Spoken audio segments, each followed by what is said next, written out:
Every AI model comes with a label: base, instruct, chat-aligned, obliterated, 4-bit. And for most people, those words are just fog. Today, I am going to clear the fog completely. By the end, you will know exactly what each of those words means, how one model becomes the next, and how you can take any of them and bend it to your own task on a single laptop sitting on your desk. Let me show you how models are really made.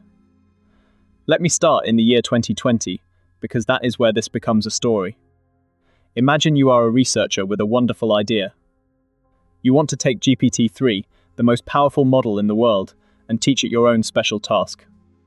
There is one small problem. GPT-3 has 175 billion little numbers inside it, its weights, and to retrain them from scratch, you would need a supercomputer, several weeks, and about $12 million. You look at the modest laptop on your desk, and you laugh, because it is like being asked to rebuild a bridge with a toy hammer.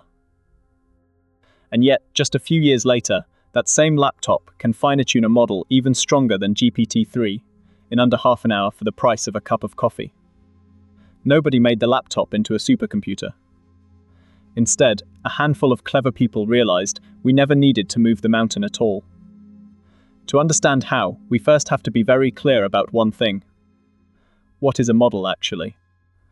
Before we can talk about tuning a model, we have to kill the most common confusion of all, the one hiding in the very first word on the label. Here is the confusion I want to destroy right now. People think base and pre-trained are two different things, or two different steps. They are not. They are the exact same model, with two names, and the names simply describe two sides of the same coin. The word pre-trained tells you how the model was made. It was fed an enormous mountain of text, nearly the whole readable internet, and trained to do one narrow thing, over and over, billions of times. Guess the next word. Just that. Given some text, predict what comes next. Do that long enough on enough text, and the model soaks up grammar, facts, reasoning, the shape of human language itself. That process is called pre-training, and the thing it produces is the pre-trained model. Now the second name. We also call it the base model, and that name tells you what it is for. It is the base, the foundation, the starting point that everything else is built on top of. Same model, two names. But here is the crucial part about what this base model can and cannot do. It only completes text.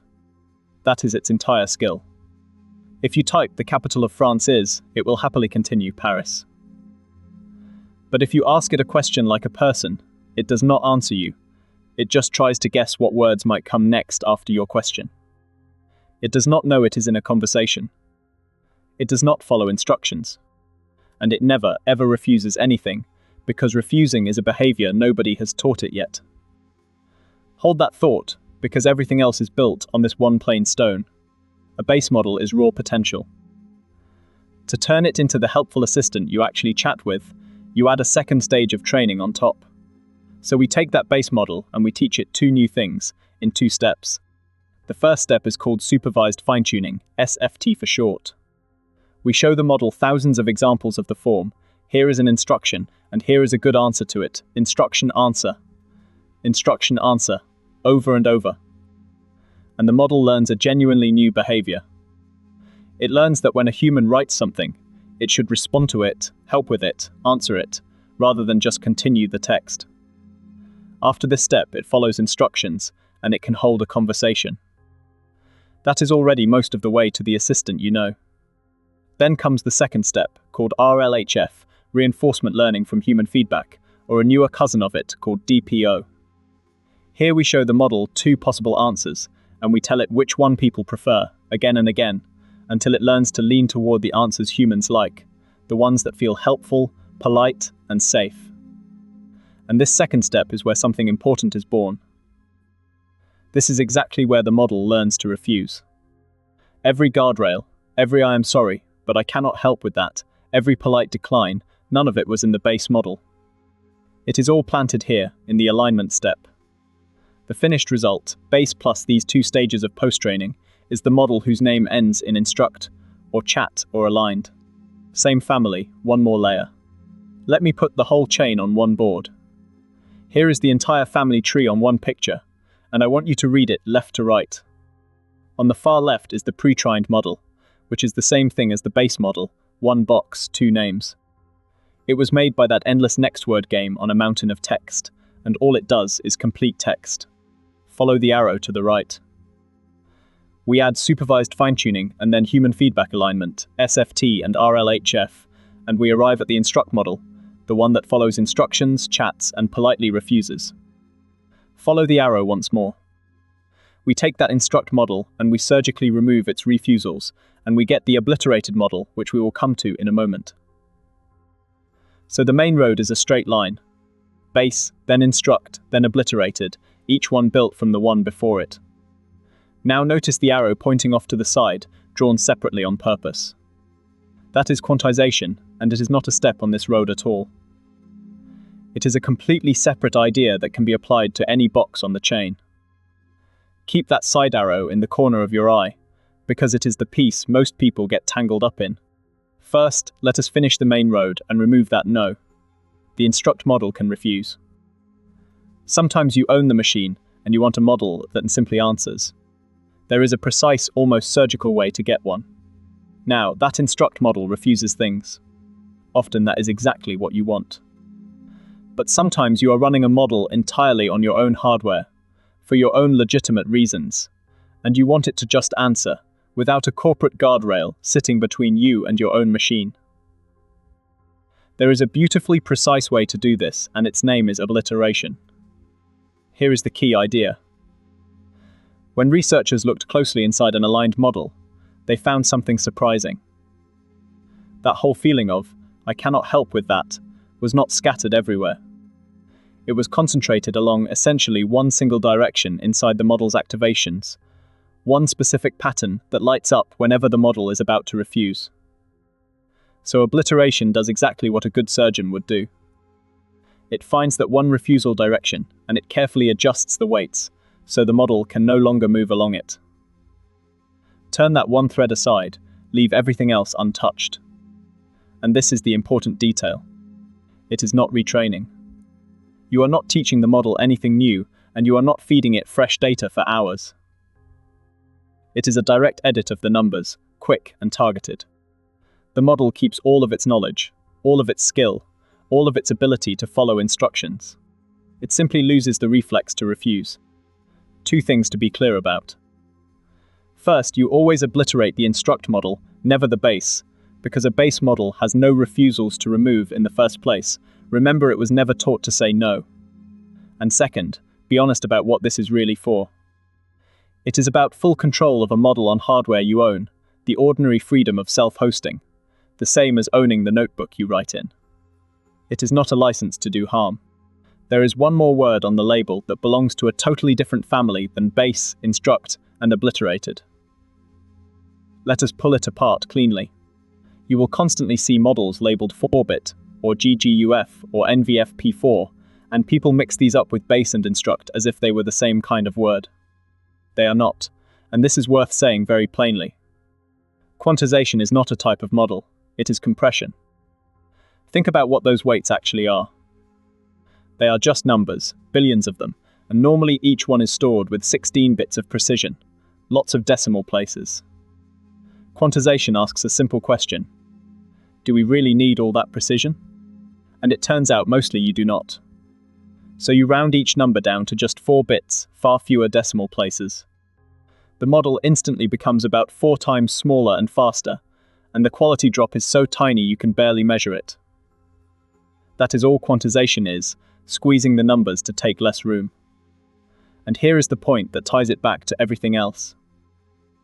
Because it is just compression, it is a completely separate axis from base, Instruct, and Abliterated. You can have a base model that is quantized. You can have an Instruct model that is quantized. You can have an Abliterated model that is quantized. Any box on that chain can be squeezed. So when you read a name like 7 billion, Instruct, 4-bit, you should now hear 3 totally independent facts. How big it is, where it sits on the chain, Instruct, and whether it has been compressed, 4-bit. 3 separate knobs, not one. Let me lay the whole chain side by side.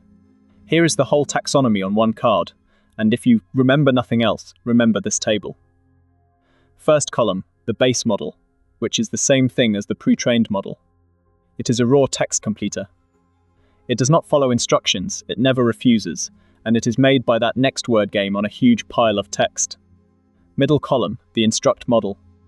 It is the base plus post-training. It follows instructions, that is its entire reason to exist. And yes, it refuses, because the guardrails are added right here in the alignment. It is made by supervised fine-tuning followed by human feedback alignment. Last column, the Abliterated model. It is the Instruct model with its refusals surgically removed. It still follows instructions perfectly, but it no longer refuses, and it was made not by retraining, but by a small targeted edit of the weights. And look at the example row. It is the same model name, Quen 7 billion, just wearing 3 different suffixes. And remember, any one of these 3 could also be quantized on top. That is the map. Now, the part everyone actually wants. How do you tune one of these to your own task? Now we can answer the question we opened with. How do you customize a giant model without the supercomputer and the $12 million? Back in 2020, everyone assumed that to teach a model a new trick you had to update all of its weights. Every single one of those billions of numbers. That is what cost the millions. Then a researcher named Edward Hu asked a simple question that changed everything. Do we really need to touch all the weights? What if the change we actually want to make is small and simple and can be captured by a tiny add-on? That idea became a technique called LoRA, low-rank adaptation, and it works like this. You take the giant base model and you freeze it. Frozen means you promise not to change a single one of its billions of weights. They stay exactly as they are. Then, beside the model, you clip on a tiny new piece, a small set of extra weights called an adapter, and you train only that. The adapter is minuscule, often around 1% of the size of the model, sometimes far less. But it turns out that one little clip is enough to steer the whole giant toward your task. This general trick, training a small add-on instead of the whole model, has a family name, PEFT, parameter efficient fine-tuning, and LoRA is its most famous member. The savings are staggering. Memory drops by around 95%. Training time drops from days to hours or even minutes. And the quality is essentially the same as if you had retrained the whole thing. Let me show you the picture, because it makes the whole idea click. On the left is what everyone feared they had to do, a full fine-tune. Every weight in the entire model lit up, all of it changing at once, which means enormous memory, enormous time high, and enormous cost. On the right is LoRA. Look at how different it is. The whole base model is grayed out and frozen, not one weight in it changes. All the action is in that one small bright block clipped onto the side, the adapter, and it is the only thing being trained. That little block might hold 1% of the parameters, yet training just that is enough to teach the model your task. That is the entire secret of doing this on a laptop. You are not lifting the mountain. You are clipping a small, clever handle onto it. And there is one more trick that pushes this all the way down onto an 8 GB machine. Here are the 2 you will actually reach for. Plain LoRA freezes the base at full precision and trains the little adapter beside it. QLoRA does one extra clever thing first. Before it clips on the adapter, it quantizes the frozen base down to 4-bit, that separate compression knob we talked about earlier. So the giant you are freezing is already squeezed to 1/4 of its size, and then you train the exact same tiny adapter on top. Notice how the 2 ideas combine. Quantization shrinks the frozen base so it fits, and LoRA means you only train a sliver. Put them together, and a 7 billion model that would never have fit on your graphics card suddenly does. And once you understand these 2, the whole rest of the alphabet soup falls into place. LoRA, QLoRA, and friendly on-a-click tools like Llama Factory and Unsloth are all just refinements on this same core move. Freeze the giant, train a sliver. So let us bring it all the way home to the machine you already own, and see the payoff land. So here is the whole thing, landed on the laptop on your desk. You start with a capable base model, say a 7 billion one. You quantize it down to 4-bit, so the frozen giant fits inside 8 GB of graphics memory. You clip on a small LoRA adapter, about 1% of the weights, and that is the only thing that trains. You feed it your own examples, your writing style, your company's knowledge, your coding habits, whatever you want the model to learn. And you press go. 15 to 30 minutes later, for a few pennies of electricity, you have a custom model that behaves the way you asked. The founder's own tutorial goes even further and does the boldest version of this.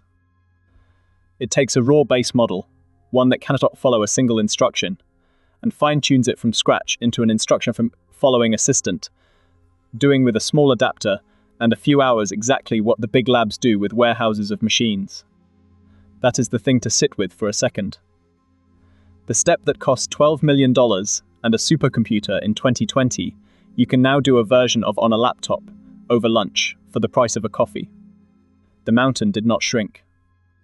We just stopped trying to lift it. Step back from the techniques and look at what you actually walk away with. So step back and look at what you actually have now. You can read any model card in the world and understand it completely. When you see base, you know it is a raw text completer, the same thing as pre-trained, one stone with two names. When you see instruct or chat, you know it is that base with two extra stages on top, taught to follow instructions, and in the same breath, taught to refuse. When you see obliterated, you know it is that instruct model, with its one refusal direction surgically edited out, still fully skilled, just no longer saying no. And when you see 4-bit, or GGUF, you know that is a separate knob entirely, just compression, and it can ride on top of any of them. That is not a small thing. Most people treat these words as mysterious brand names. You now see the machinery behind each one. And better still, you know how to reach in and tune the model yourself. Freeze the giant, clip on a sliver, train just that, on the laptop you already own. You are no longer a passenger, taking whatever model a company hands you, exactly as they shaped it. You own the whole chain now, from the raw stone all the way to the finished model that answers only to you.